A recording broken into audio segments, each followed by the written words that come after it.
Un saludo cordial y espiritual para cada hermano y amigo que se conecta con esta reflexión del folleto de Escuela Sabática. Hago la invitación para que cada uno de ustedes, si no se ha suscrito a esta publicación, pueda suscribirse y de aquí en adelante reciba cada vez que se publica esta edición de la reflexión, le llegue su mensaje y usted pueda acceder de manera inmediata a la publicación de la reflexión de la Escuela Sabática. Entonces vamos a entrar en la reflexión de la lección número 1 del trimestre 3, que corresponde al 4 de julio de 2026. Vamos a orar. Bendito Señor y Padre nuestro, nuevamente estamos aquí en tu presencia, pidiéndote la unción del Espíritu Santo, para que sea Él quien nos dirija, despeje nuestras mentes y nos permita comprender el mensaje que hay para cada uno de nosotros.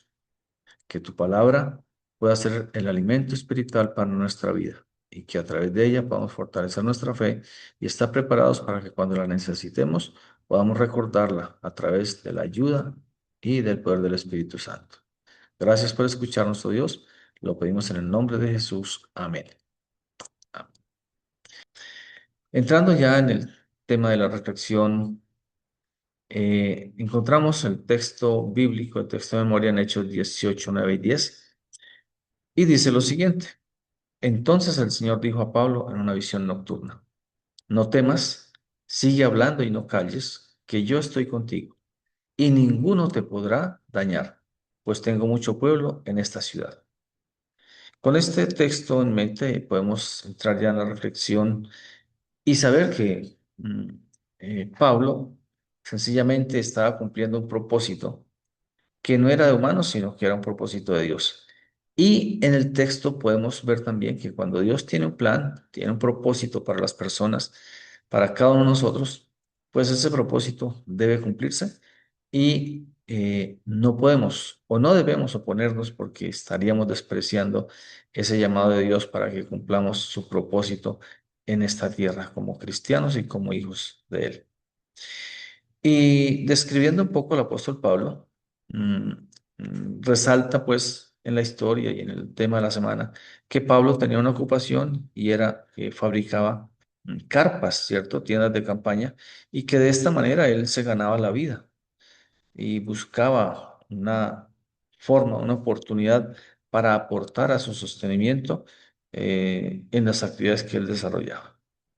Y es de aclarar que la ocupación de Pablo, aunque hacía carpas, ese no era realmente su verdadero propósito. El propósito de Pablo era ganar almas para Cristo. Y al llegar allí a Corinto, encontramos que Pablo vio de primera mano que la iglesia tenía muchos problemas. Se encontró con una iglesia que pronto es muy parecida a las iglesias de hoy o a algunas iglesias. Iglesias con tantas dificultades que eso también repercute en la posibilidad de predicar el evangelio de manera productiva, digamos así. Y entonces Pablo decide enfrentarse a esos desafíos que eran culturales y espirituales, armado con un poder especial, y era con el argumento del mensaje de la cruz. Con ese propósito, él llegó allí a Corinto. Y haciendo un esquema general del repaso de la semana, tenemos que Pablo, en su oficio, buscaba también el sostenimiento propio a través de la fabricación de las carpas.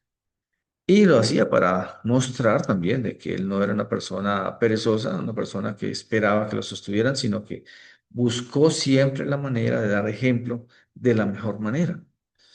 Y atendía a un llamado divino, decir que él estaba cumpliendo la voluntad de Dios y sale ese propósito a partir del llamado que Cristo le hace, que tiene un desafío también y es enfrentarse a una ciudad, digamos que culturalmente no tenía propósitos cristianos y espiritualmente pues no estaba enfocada eh, en agradar a Dios.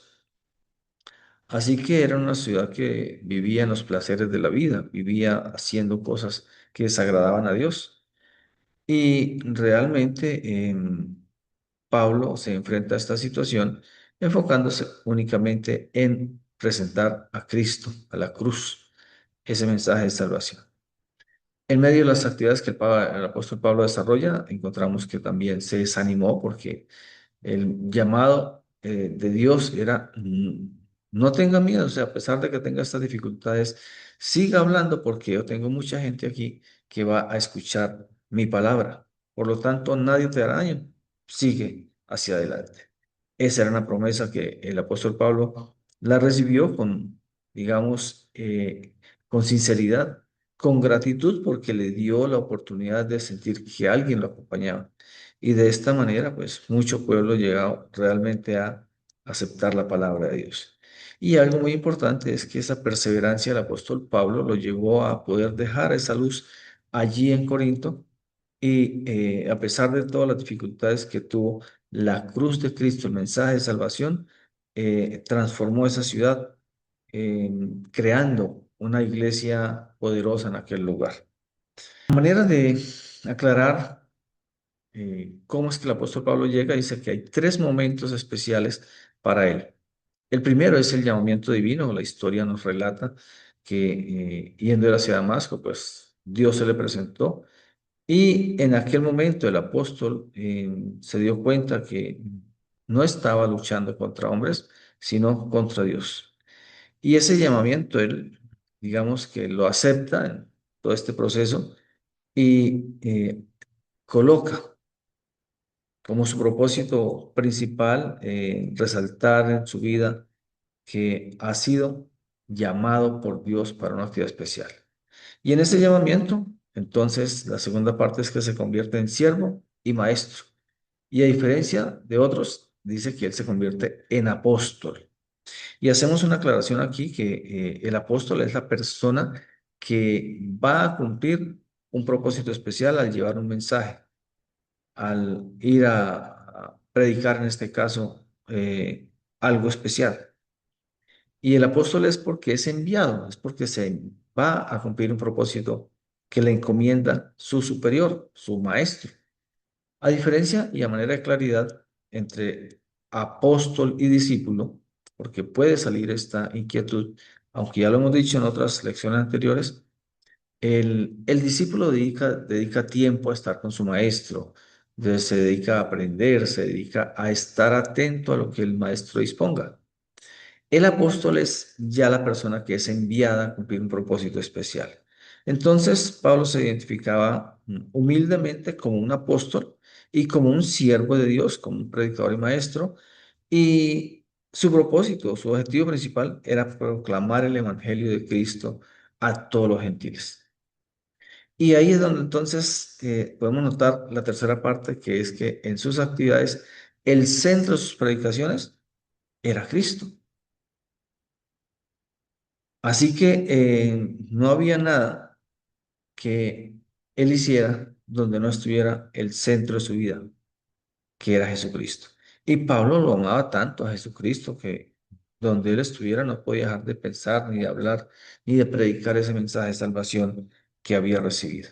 Tres momentos especiales del apóstol Pablo: el llamamiento, el convertirse en siervo, maestro y apóstol, y en hacer de Cristo el centro de su vida. Eh, Algunos textos nos hablan de lo que el apóstol Pablo, digamos que él lo manifestó, ¿cierto? Era un apóstol de Jesucristo, según 1 Corintios 1:1. No era de parte de los hombres, en Gálatas 1:1, él manifiesta siempre que lo que él hacía no era de hombre, sino de Dios. Y que en Romanos 1:1 también se presenta como ese siervo y predicador. eh, Muestra a través de ese llamado de Dios esa pasión por compartir a Jesús. También entendemos que Pablo pasó, digamos, de Atenas a Corinto y allí en ese paso, digamos que él llega a entregar ese mensaje que había recibido de parte de Dios.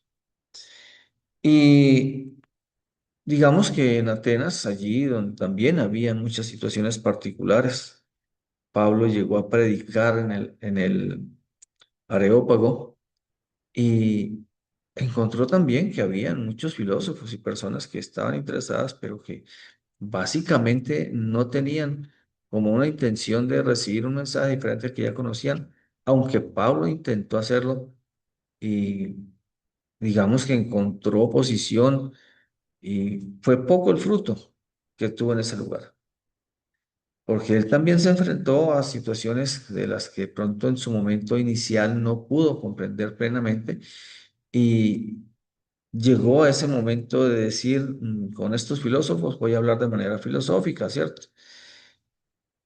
Y en ese afán como él se hacía, digamos, en un momento dijo, con los flacos me hago flaco, con los gordos gordos, o con los que saben, pues también muestro mi sabiduría. Digamos que no funcionó de esa manera en ese lugar. Entonces, para que funcionaran las cosas, dice que él dejó esas cuestiones lógicas complicadas y resolvió no saber otra cosa que a Jesucristo ya está crucificado. Y cuando llegaron, Silas y Timoteo se entregó por completo enteramente a la predicación ferviente de la palabra. Allí en Berea, pues dice que él también enfrentó oposición y estaba esperando compañía para la predicación. Digo, fue cuando llegó Timoteo y Silas y decidió, según 1 Corintios 2:2, empezar ya esa predicación centrado en el Cristo crucificado. Digamos que Pablo trató de implementar estrategias para llegar a las personas de aquel lugar, pero esas estrategias no funcionaron inicialmente. Luego que se da cuenta que tiene que empezar diferente, dice que muchas personas creyeron al mensaje de Pablo. Es importante que nosotros nos demos cuenta también que estando allí en Atenas, en su estrategia, él se vio obligado a buscar otra manera. Y es un llamado para nosotros también. ¿Cómo estamos haciendo el trabajo para que otras personas conozcan? Esto es igual como lo hacen los maestros en una institución educativa, en una escuela. El maestro tiene que buscar diferentes estrategias para que sus estudiantes entiendan lo que le está explicando. Si no funciona una, debe mirar a ver cómo busca otra alternativa, otra estrategia de enseñanza o estrategia pedagógica para que se entienda lo que se quiere explicar. Esto le pasó a Pablo. Usó una manera que no fue posible llegar a ellos y se vio obligado a mirar que habían otras maneras de predicar el Evangelio y de hacer que las personas comprendieran el mensaje de salvación.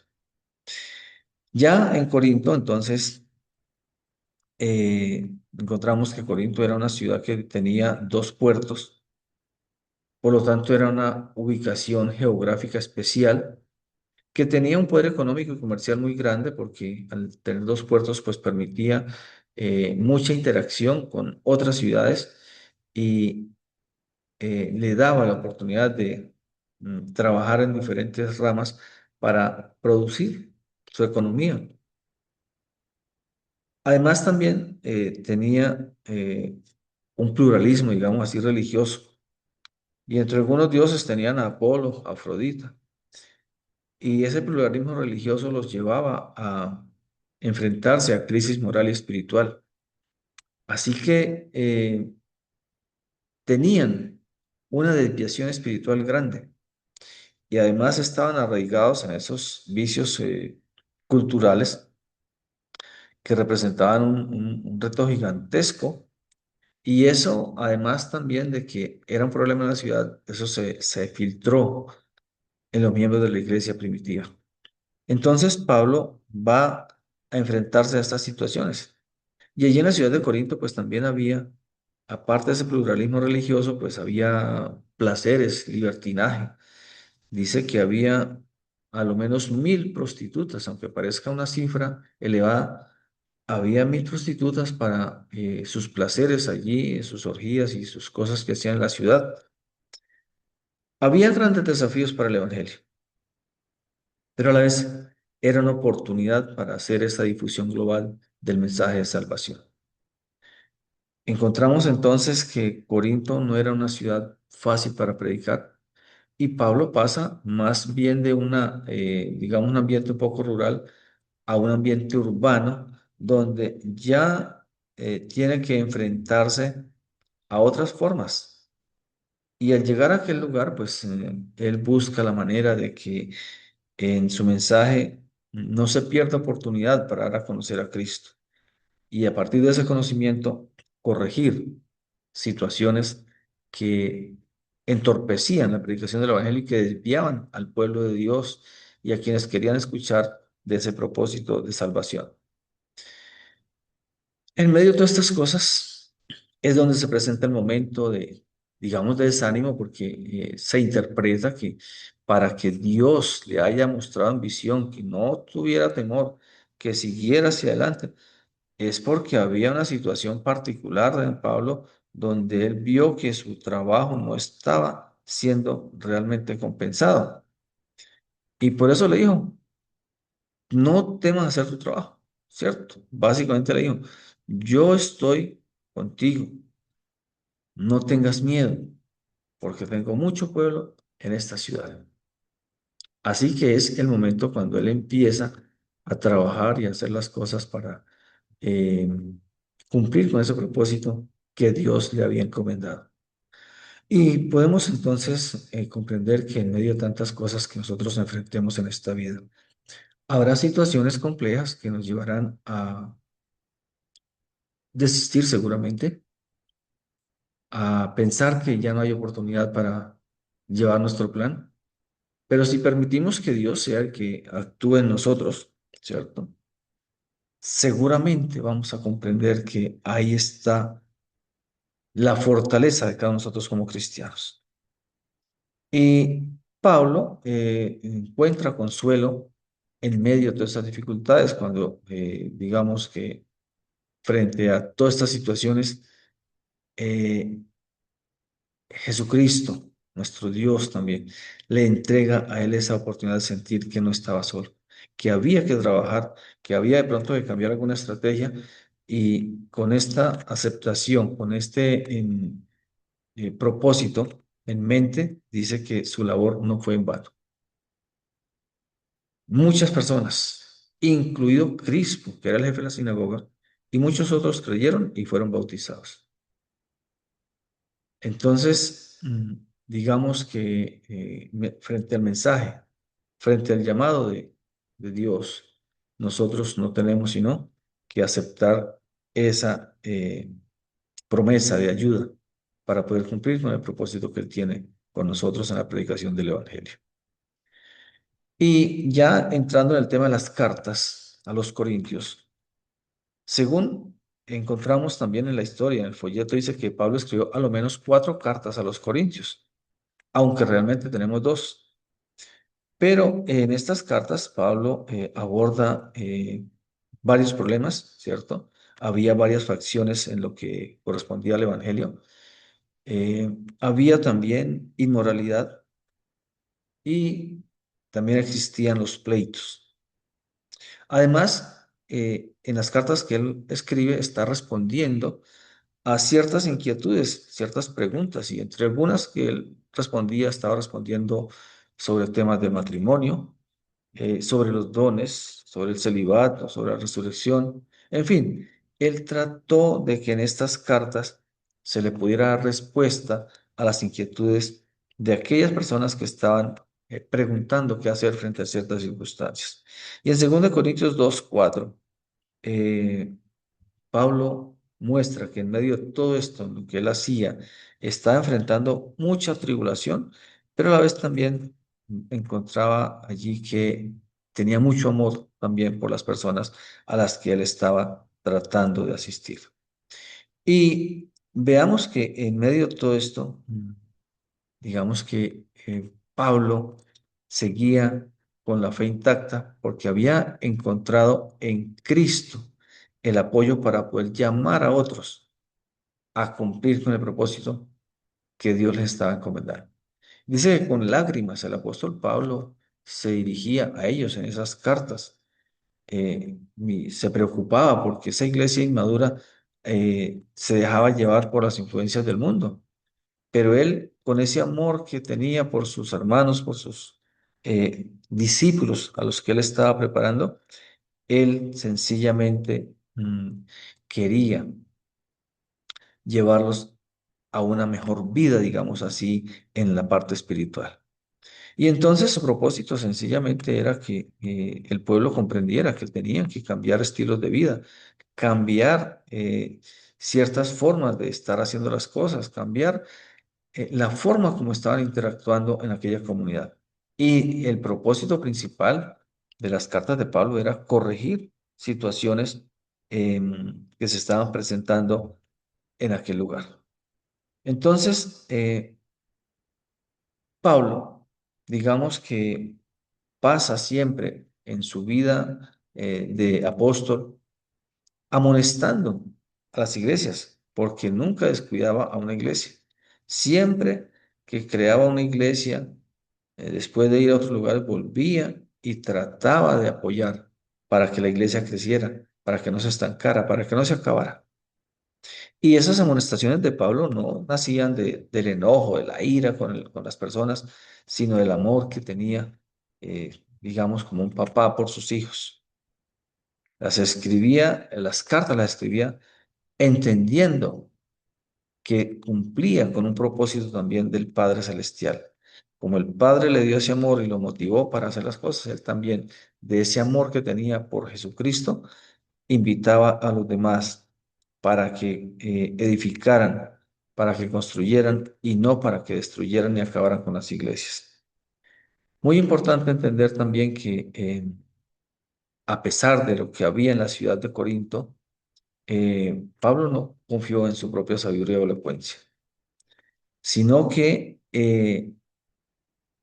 siempre quiso mostrar que él dependía de otro poder, y era el poder de Dios, del Espíritu Santo.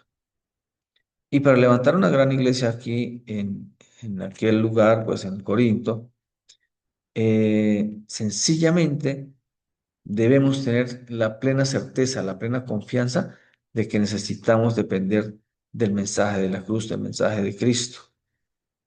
Esto para que podamos iluminar y podamos transformar lo más profundo de culturas arraigadas, equivocadas o de convicciones espirituales contrarias a lo que Cristo ha propuesto. Nosotros debemos comprender que el mensaje de salvación no lo llevamos nosotros por simple capricho. El mensaje de salvación lo llevamos por amor a Cristo y por amor a aquellas personas que nos rodean. Por lo tanto, para poder cumplir con ese propósito, debemos confiar es en el poder del Espíritu Santo para que su propósito se cumpla en cada lugar a donde vayamos a llevar el Evangelio. Y es muy importante, igual que Pablo, nosotros debemos tener la certeza de que estamos siendo llamados. Entonces, nuestra vocación no puede ser de algo personal, sino que debe provenir de nuestro Dios. Y sin importar lo que hagamos en esta tierra, nuestro oficio, nuestras actividades no deben quitarnos esta oportunidad de cumplir el llamado, igual que Pablo. Cumplir con nuestros deberes personales, pero también cumplir con el propósito que Cristo tiene para nosotros. A pesar de la oposición, mantener la perseverancia. Esa es otra conclusión que debemos tener muy clara. Y nosotros, muchos, hemos enfrentado oposición, a veces hasta de personas que uno piensa que no va a existir esto, y sin embargo existe la oposición. Entonces, cuando estas dificultades llegan, cuando enfrentamos la oposición, con mayor razón debemos aferrarnos de Jesús. La promesa es, no temas, yo estoy contigo. Eso fue lo que Pablo tuvo de ventaja frente a tantas dificultades. El mismo Dios se le manifestó en visión y lo motivó para que continuara con el propósito de predicar el mensaje de salvación. Y también es importante reconocer, pues, que eh, tenemos un propósito y es guardar a la iglesia del mundo. Es importante entender que nosotros debemos ver en los espacios donde estamos oportunidades para contrarrestar lo que es la cultura y lo que es la forma de vida de las personas, evitar que esto se pase, se filtre en la iglesia y evitar que la palabra de Dios pierda su propósito en la salvación de las personas. Si nosotros tenemos la certeza del llamado, vamos realmente a hacer que la iglesia se mantenga de pie, que la iglesia se sostenga frente al propósito de Dios, que es la salvación del ser humano. Y finalmente, pues, entender que todo lo que hagamos, el único remedio para lo que pasa es Cristo. No hay más. Y eso es lo que Pablo se propuso predicar. Soltó las otras estrategias donde él quería llegar a las personas de acuerdo a lo que hacía cada uno y decidió que lo único que había que hacer era presentar a Cristo y Cristo Salvador. Ningún argumento filosófico cambiará a las personas. Nada cambiará si no hay de parte del mensaje un Cristo que se presente como el centro del Evangelio. Solo esa predicación genuina de Jesucristo crucificado tiene el poder de salvar las almas. No hay más. Entonces, con estas cuatro conclusiones, llegamos al final de la reflexión y comprendemos que estamos siendo llamados por nuestro Dios, no por los hombres, que estamos en un mundo lleno de oposición, por lo tanto tenemos que ser perseverantes, que nuestro propósito es guardar a la iglesia del mundo y definitivamente en todo presentar a Cristo como el único remedio para tantas dificultades que hay en esta tierra, en el ser humano. Que Dios nos bendiga y nos permita entonces apropiarnos de esta pregunta. ¿De qué maneras nuestra iglesia actual está siendo influenciada negativamente por la cultura circundante y cómo podemos detenerla? Cada uno tendrá un contexto diferente. Cada uno tendrá una manera de ver las cosas que están pasando en su iglesia, en su lugar de trabajo, donde esté ubicado cada persona. ¿Cómo entonces la iglesia se está influenciando negativamente por el contexto donde estamos? Cada uno puede presentar la pregunta y contestarla de manera individual, pero que sea una oportunidad para reflexionar y nos veamos involucrados en todo este proceso. ¿Cómo podemos detener toda esta influencia negativa en las iglesias nuestras y cómo podemos hacer que los hermanos también asuman el liderazgo en la predicación del Evangelio para que la iglesia esté viva y se sostenga siempre hasta que Cristo venga? Que Dios nos dirija, nos ayude y nos dé la oportunidad de entender su mensaje y aceptar el mensaje de salvación para nosotros y compartirlo con quienes nos rodean. Dios nos bendiga. Amén.